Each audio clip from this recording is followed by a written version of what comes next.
Mutta eräs kirkonmies on kerännyt Raamatusta 350 tapausta, jotka jollain tavalla liittyy UFO-ideaan. Voitko kertoa? Niitä on niin paljon siellä, mutta esimerkiksi Exodushan johdettiin UFOlla. UFO oli päivällä pilvipatsaana, se keräsi jonkunlaisen kosteuden ympärille, että se näkyi pilvenä, yöllä se oli valopatsaana.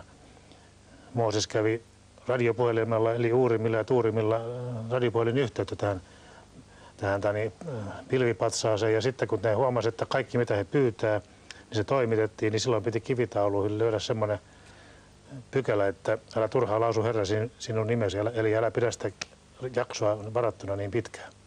Anna muitakin puhua. Tässä